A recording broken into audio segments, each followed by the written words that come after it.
I'm Glenn Campbell coming to you from the Yukon in Canada with a superficial guide to the Alaska Highway. Now there are other guides to the Alaska Highway, other videos and books you can look at for information on the Alaska Highway, but the trouble is they give you too much information. And that's why you need a superficial guide. I used to make conventional travel videos like you see on TV. I made a video on Almaty, Kazakhstan, and another one on Arctic Norway. They show you the highlights of each of these places. And the trouble is that they are a lot of work. I put months into my Almaty, Kazakhstan video. And I'm pretty proud of the results, but then when it gets published, no one really looks at it because it's like everybody else's travel video. Then I hit on this idea of being superficial, not because I'm a shallow guy, but because that's what you really need in travel advice. In the age of the internet, you are absolutely deluged with data. For the Alaska Highway alone, there's this big, massive book called the Milepost Guide to the Alaska Highway, and it's as big as a phone book. Now this just happens to be the 95-96 edition of the Milepost because of where I am, but you can get by the Milepost today, and you'll get all the data you could probably need. The trouble is it's too much. There's too much information out there. You can Google the Alaska Highway, but you're going to get too much information. That's why you need a superficial guy like me to tell you what you should really go for, what you should really do, and most importantly, what you should not do. This video is mostly going to be a talking video. In fact, there's going to be no visual aids whatsoever. You can just cut off the whole video portion, just listen to the audio, because that's where the data is going to be. It's often said that a picture is worth 1,000 words. Well, sometimes one word is worth 1,000 pictures, because pictures can lie, and pictures are always going to show you the most beautiful part of any destination. So you've seen plenty of beautiful pictures of Alaska, but I'm going to tell you what Alaska is really like and what you should really see and what you should really not see.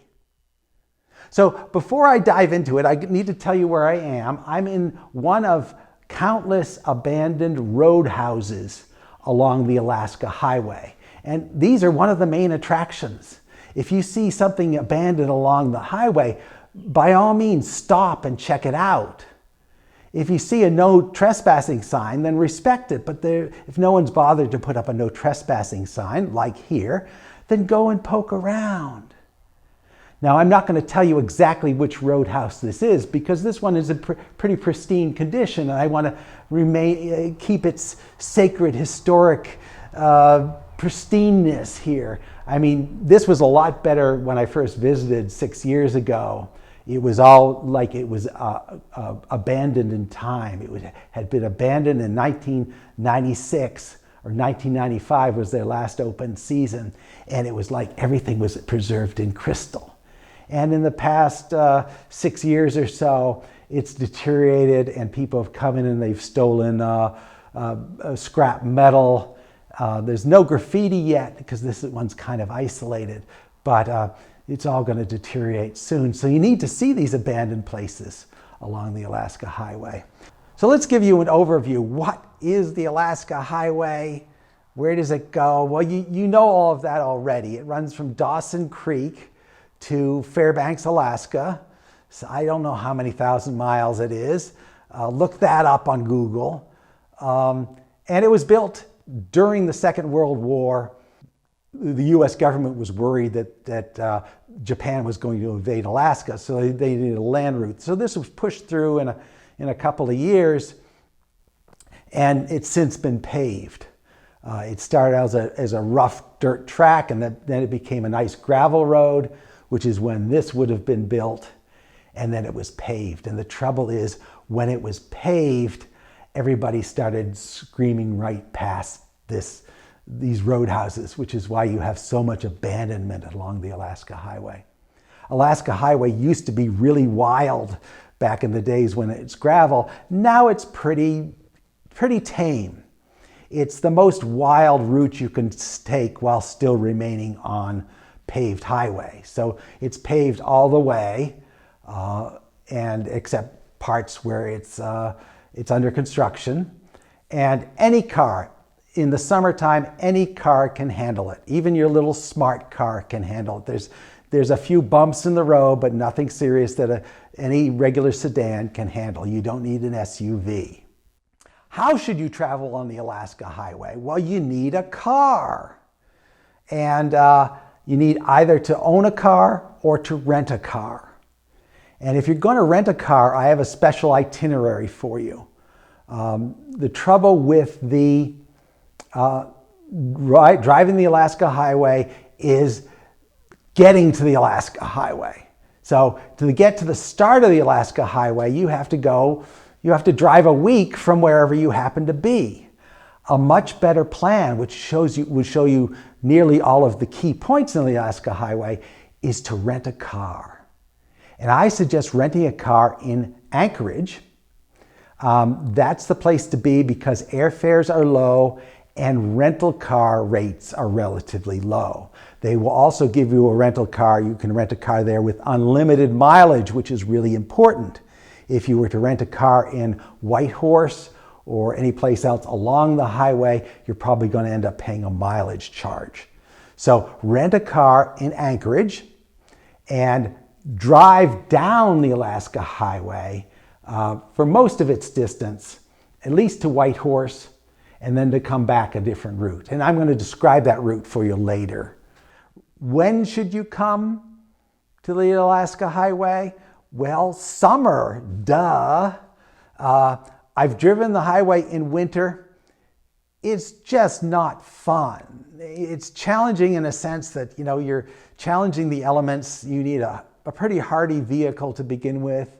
You're driving on snow. The whole highway is snow covered in winter. It gets cold. It's the subarctic. It gets well below 0 Fahrenheit.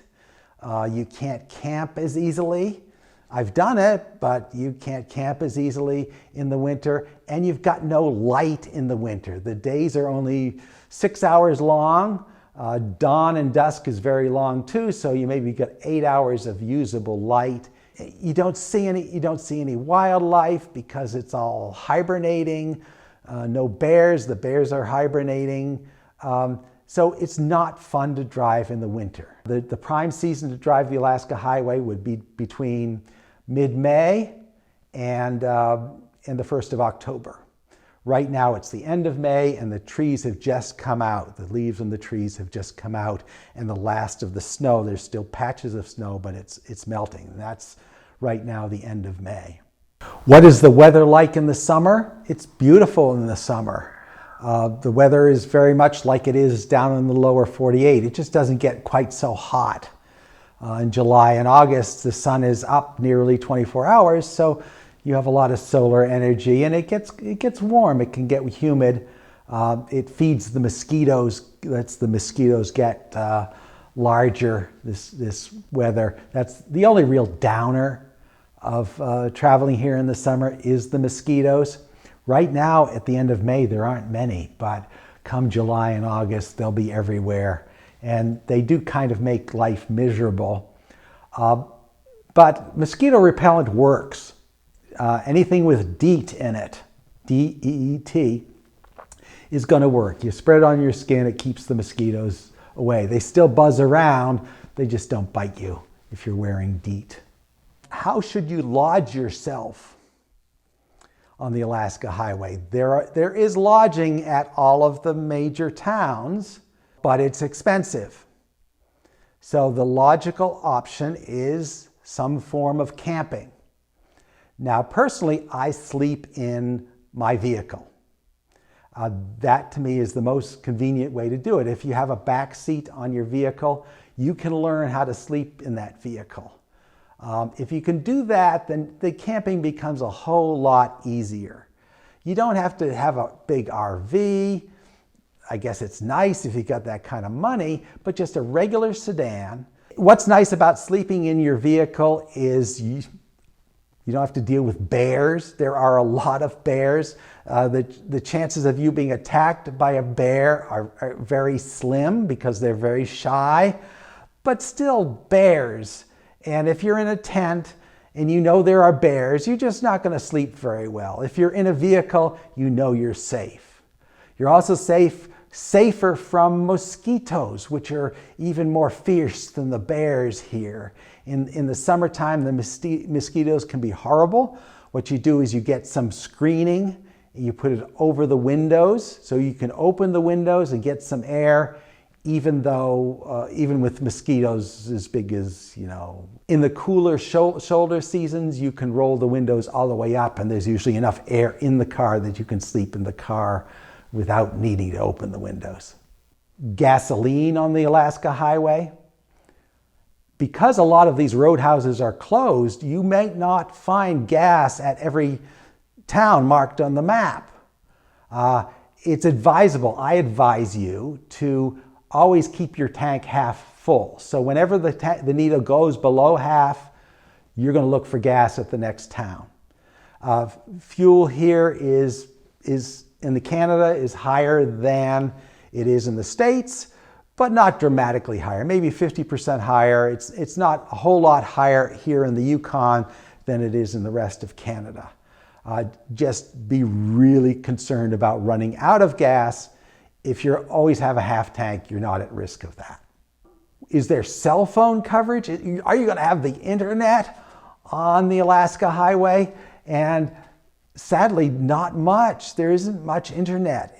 There are big gaps. There's going to be cell phone coverage in the bigger towns, Whitehorse, Watson Lake, Fort Nelson, but you're not going to find much cell phone coverage between these towns. And the biggest gap in cell phone coverage is between Fort Nelson, British Columbia, and Watson Lake, Yukon.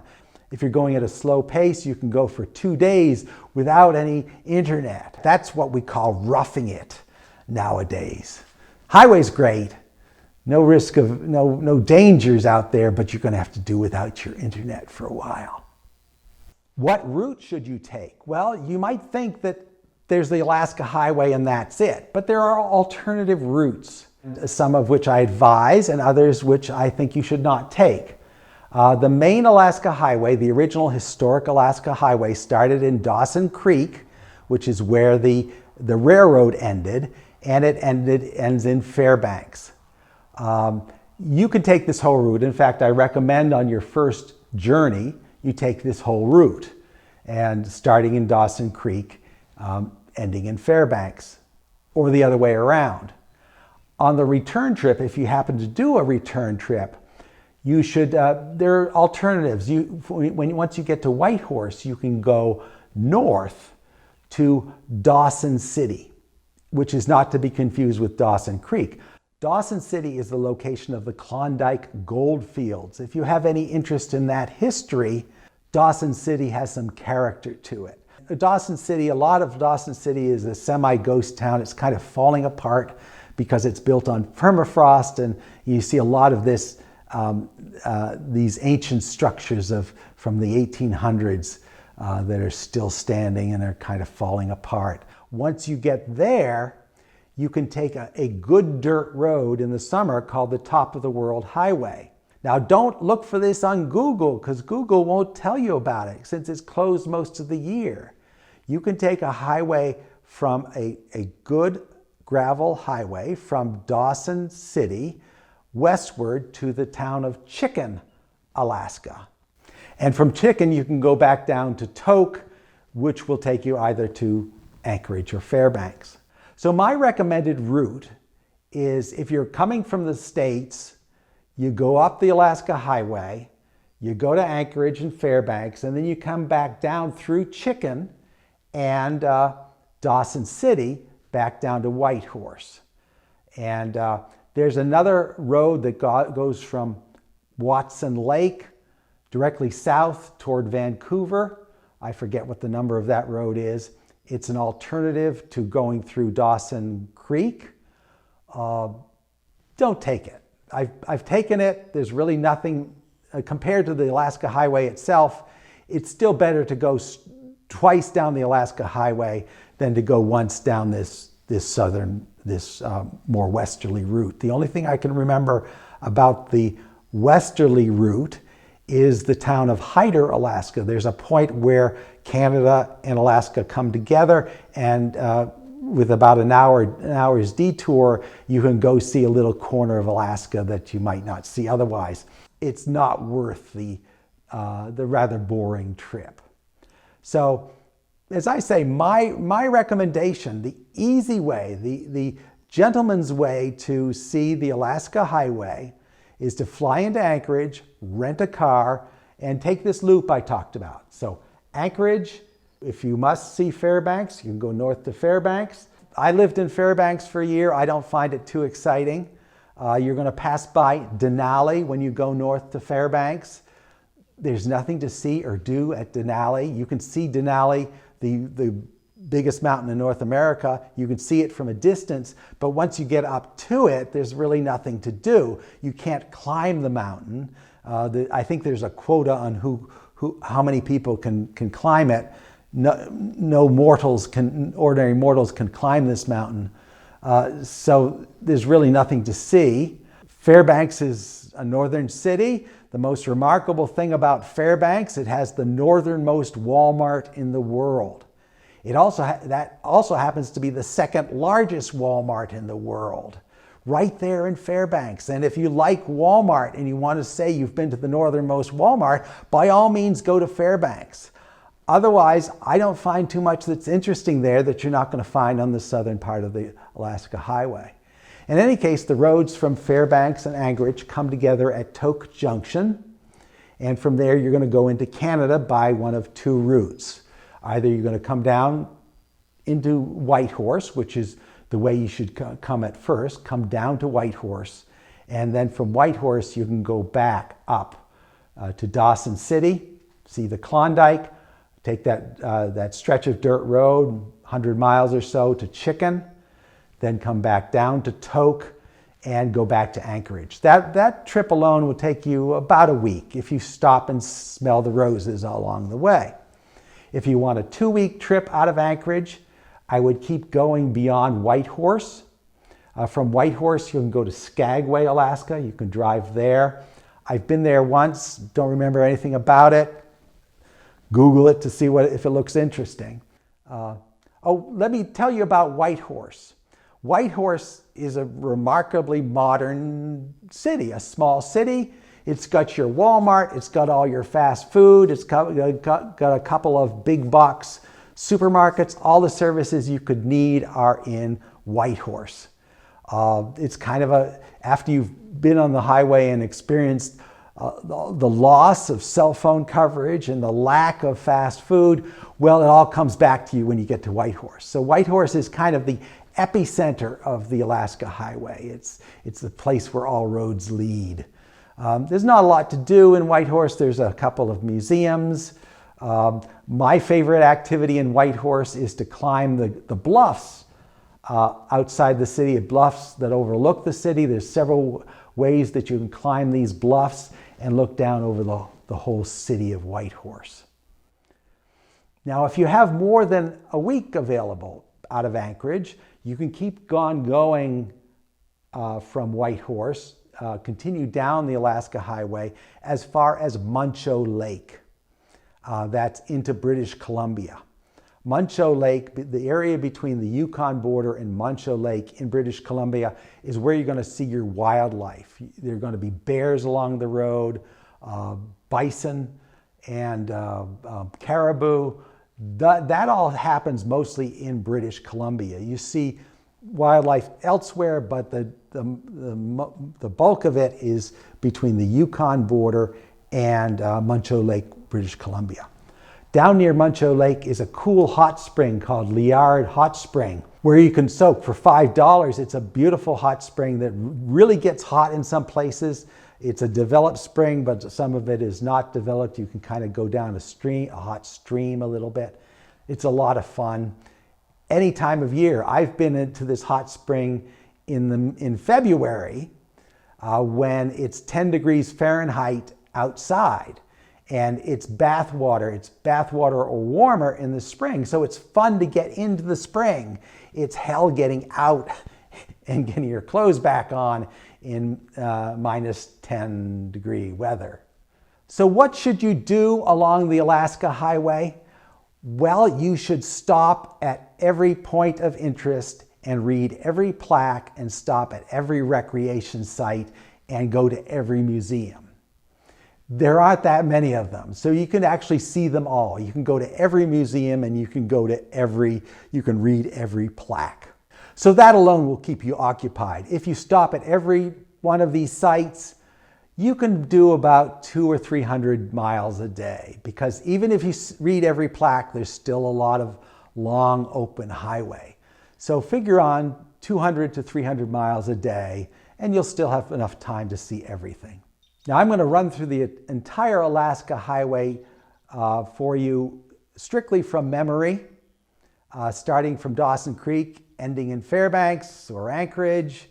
My memory may have some gaps in it. If I forgot anything or if I made any mistakes, I'm going to note things on the comments to this video. So let's start at Dawson Creek. What is there at Dawson Creek? Well, nothing. Well, everything. They got your services, you got your fast foods, you got your Walmarts and big box grocery stores. That's all in Dawson Creek. The technical start of the highway, but the practical start of the highway is Fort St. John, which is another hour or two up the Alaska Highway. There they also have all of these services. They have your Walmart. Walmart's great for buying camping supplies, although Walmart in the States is going to have a lot cheaper camping supplies than Walmart in Canada. So your last real pit stop for supplies is going to be Fort St. John if you're coming from the south. An important facility in Fort St. John is the Dollarama dollar store, Canadian version of Dollar Tree. It's got things that are mostly, because it's in Canadian dollars, mostly $1.25. You can range up to $5. A great place to buy things like screening, like mosquito screening to put over your window of your car. Lots of other food and other supplies comes from Dollarama in Fort St. John. You also want to stop at Walmart in Fort St. John because there's a big Walmart free zone all the way from Fort St. John to Whitehorse. That could be 3 days of driving, or I don't know, 1,000 miles without a Walmart. You have to survive, so you're going to have to stock up in Fort St. John if you're northbound, or in Whitehorse if you're southbound. Next town up from Fort St. John's is Fort Nelson. Nothing much there. There's a grocery store there. There are not much in the way of fast food, no big box retailers. So you can get groceries in Fort Nelson, but you really want to do your main shopping at Fort St. John. After Fort Nelson, we are entering a big internet-free zone. Next 2 days, you're not going to have any internet. So send your texts in Fort Nelson. That's your last chance. From Fort Nelson, the highway goes up to a couple of national parks. I think the Stone Mountain National Park, where there's a Summit Lake. Again, as you're driving, look for these abandoned roadhouses. There's a lot of them. So if you see anything abandoned, stop and take a look and poke around. There's a lodge up at Summit Lake that's been abandoned for years. Beyond Summit Lake, you come down into another a national park called Muncho Lake. Muncho Lake is a big scenic sort of fjord-like lake, like a loch in Scotland. The main attraction of Muncho Lake Provincial Park is all the wildlife you're going to see on the road. There's a herd of buffalo or bison that live on the road because the Alaska Highway has these broad grassy areas on either side. The idea is to give you more chance to see wildlife before it crosses the road, but it also attracts the wildlife because they come for the grass that grows on these wide shoulders of the Alaska Highway. So after Muncho Lake, you're going to come to this, this hot spring, Liard Hot Spring, definitely recommended any time of year, a $5 a person admission charge, and you can soak as long as you want in water that gets hotter than bath water and cools down as it flows away from this big spring. After Liard River, going north, you eventually get to Watson Lake. Watson Lake is a nothing town, although it does have internet, does have a cell phone service. It's a nothing town, no cheap retailers at all. Groceries are expensive. Gas tends to be expensive. The only attraction in Watson Lake is the world's biggest collection of stolen road signs called the Watson Lake Sign Forest. And 90% of the signs just go on and on and on. You could spend days looking at all the signs, all the stolen road signs, but people have stolen signs from their hometown and brought them to Watson Lake, and Watson Lake is accepting this stolen property and posting it in its giant sign forest. After Watson Lake, you're heading another 4 hours to Whitehorse. Again, you want to be stopping at every recreation site and every point of interest along the way. There are some nice waterfalls, some nice picnicky sort of lakefront sort of things, and lots of information signs. You want to read all those information signs. You get to Whitehorse, you're suddenly in the big city with all the services that you missed for the past 3 days. And you can relax there. There's actually a hostel in Whitehorse. You know what hostels are. This is shared accommodations where you sleep in a bunk room. That's a very good place to grab a shower. You can stay in this hostel for one night and get a shower. And it's a very affordable, $40 or $50 a night compared to $100+ per night for any kind of standard accommodations. After Whitehorse, you've pretty much seen everything. I mean, the bulk of what the Alaska Highway is all about is boreal forest, this sort of subarctic forest that consists of these scraggly trees called black spruce. It's actually the largest biome on the planet. More area is taken up by this boreal forest or taiga than any other. And you never see it because it's all up north, and this is your chance to actually see it. But you will have seen it by the time you get to Whitehorse. As we keep going north from Whitehorse, you see more rugged mountains because you're backing up into these, you're coming up to the back of the coastal range, and you're seeing more abandoned roadhouses. There's even less traffic north of Whitehorse than there was south of Whitehorse. You can really be alone. You can park. If you're sleeping in your vehicle, there's lots of places you can pull over and park. If you're coming in the summer, there's always light in the sky. You go to bed, it's light. And when you wake up, it's light. There was a night there, but it's just a little thing of a few hours. Right now, it's almost 9 in the evening, but I still have enough light to film by. Sun really doesn't technically go down until 10:30 or so. By the time you've hit Whitehorse, if you're heading to Alaska, you've kind of seen it all and you just want to get there. So the road gets a little rougher. There's more frost heaves because the road is built on permafrost, so the road gets a little rougher. It's still paved. It's still pretty well maintained. And that takes you all the way to the Alaska border. And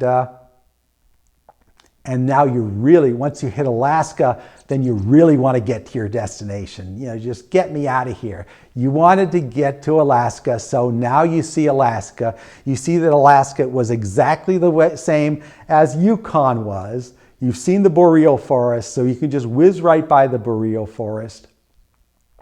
The only thing you might have in Alaska that you didn't have in the lower part of the of the journey, you might get a glimpse of an actual glacier.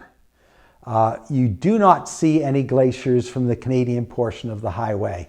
And in the American portion of the highway, you see some distant glaciers. I've been trying to find a way to drive to the head of a glacier from Anchorage. I haven't found it yet. I assume that it exists. The best way to see a glacier, as I understand it, is from the sea. I've never had that opportunity. After you've crossed the Canadian border into Alaska, the first major town you come to is called Tok, or Tok Junction. Nothing there, gas stations, a few mom and pop restaurants, and that's it. No major services, no big box retailers. You will have, you should have internet here. You should have cell phone coverage here. And then from Tok, you're either going up to north to Fairbanks or south to Anchorage. I'm not impressed with either city. Anchorage is just a city. It's it kind of comes alive in the summer because the sun is up all night and people are out wandering at 10 p.m. where they wouldn't be in the middle of the winter. The only thing really memorable about Anchorage is the huge tides. Being a northern location, it's like the Bay of Fundy on the East Coast. There are huge tides, and that means that you really can't get access directly to the ocean at Anchorage because there's usually these huge mud flats between you and actual ocean water. So looking out at the ocean at Anchorage is just looking out over mud flats. And when they build docks in Anchorage itself, they have to be tall to accommodate the huge tides. Should you take the Alaska Railroad? I would skip it because you see so much more in a car. I mean, in a car you can start and stop as you wish, but if you're on the train, the scenery just whizzes by. I would not take the Alaska Railroad. That it runs from Anchorage to Fairbanks. I would just drive. If you feel the need to go to that northernmost Walmart in Fairbanks. You're going to Alaska only because you want to check it off on your list. If you just want to check Alaska off on your list, then skip going to Anchorage and Fairbanks and just go to Skagway. You can take this diversion from Whitehorse to Skagway, a couple hours drive. So that's it. That's all I can think of about the Alaska Highway. It is recommended. I recommend this is the wildest road that you can travel on while still staying on a paved highway, the safety of a paved highway. You can get a lot more remote if you're willing to take a dirt road, say up to Inuvik or Yellowknife. But this is a good start for seeing the wildness, the real Arctic, the real subarctic, and what a great bulk of the planet is this boreal forest, this endless northern area that most of us know nothing about. So it should be part of your North American itinerary.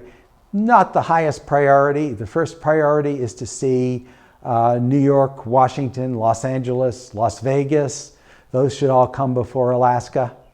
But if you want to be cultured, you want to be if you want to be a cultured traveler, I think it's important to take the Alaska Highway or some little portion of the Alaska Highway sometime during your life.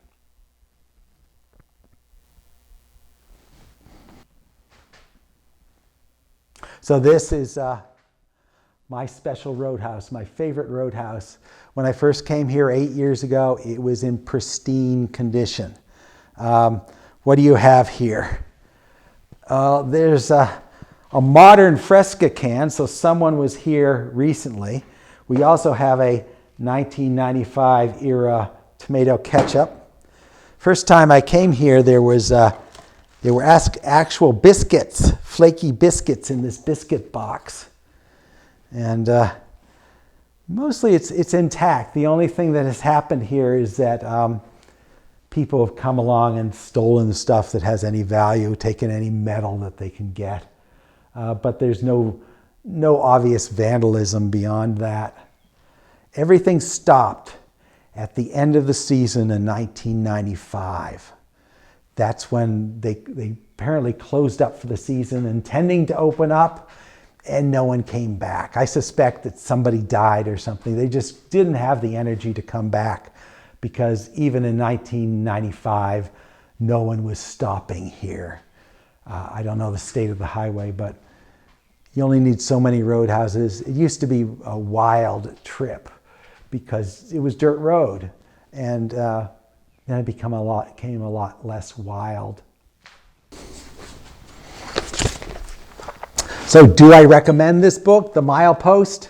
This is actually here from 1995, so you can see all of the roadhouses that have closed since then. It's really kind of interesting, a historical document. You can still buy this, I don't know, for about 25 bucks, updated for the current year. I don't see the need for it, because traveling the Alaska Highway is really simple. You just drive the whole highway and stop at every scenic point, stop at every museum. You don't need to be told what the museums are. You just see a sign for museum, you stop there. The museums are cheap. You pay $5 and you see the local history. You stop at a sign and read the sign. It's free. So why do you need this book? But here's something you do need. It's called a map. This is the 1991 edition of the Yukon Highway Map. And you can get the latest edition by stopping at any visitor center in Yukon. And it's useful because I told you, you don't have internet. So you can't use Google Maps to tell you where you are. So you use this device called a paper map. It's paper. It's like a Google map that's printed on paper. And you can just follow with your finger where you're going to go. And it shows you all the highways and everything. And sometimes it shows you the mileage. And it gives you an idea of how big each town is. It's an amazing thing. It's called a map, a paper map. You should get one. It's free.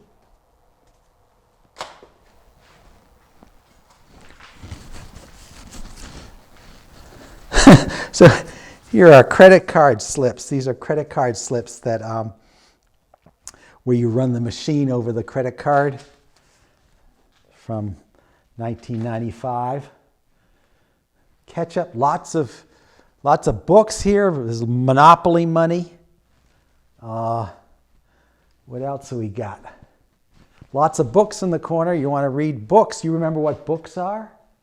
They're like words printed on paper and bound together. We don't see them much anymore, but they're here. This is Reader's Digest condensed books. You want to find some books, come to this Roadhouse, but I'm not telling you where it is. Somewhere in the Yukon Territory.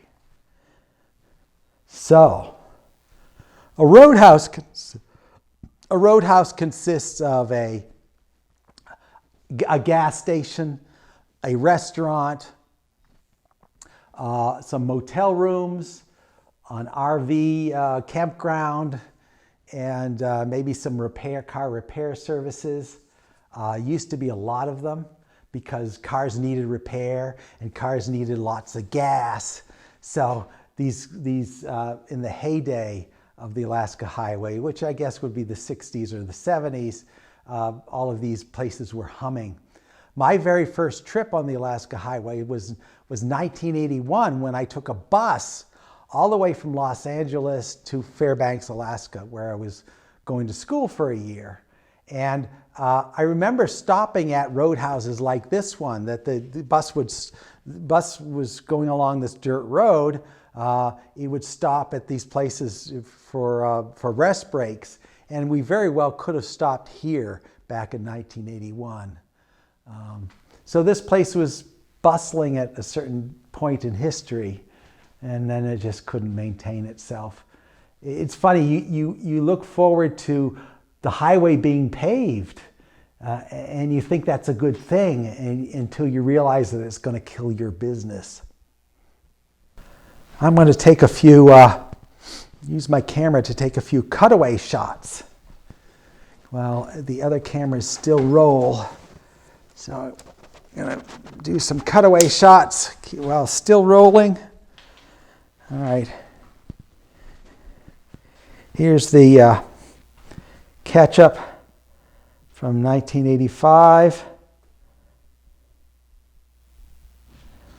Here's the flaky biscuits from 1995. There were actual biscuits in this when I was first came here. All right, so there's a kitchen here.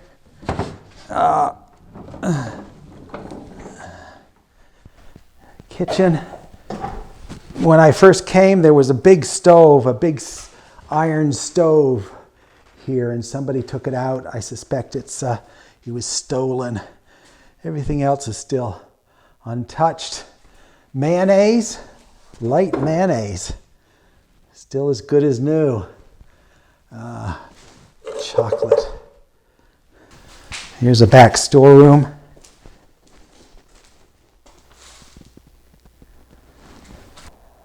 The time is almost 9 o'clock. I guess that's 10 minutes to 9. It's always 10 minutes to 9 at this Roadhouse.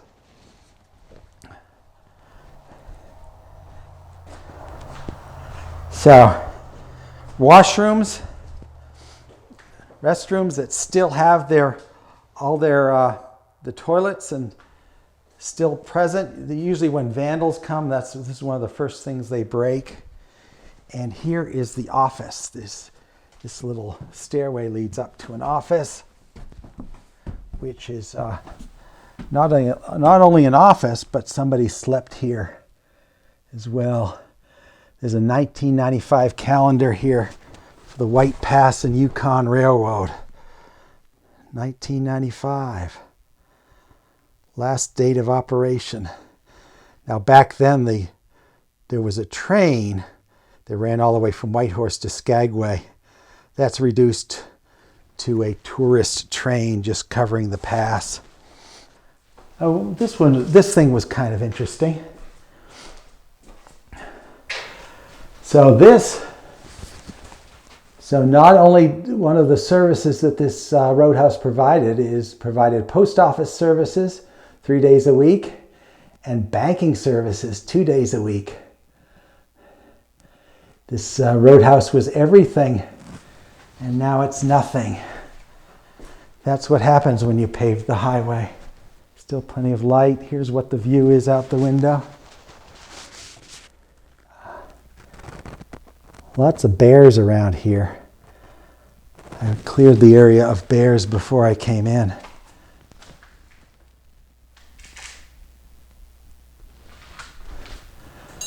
Classic Frigidaire. Oh, I wonder what's going to be inside this Frigidaire. It's empty. At least they cleared it out.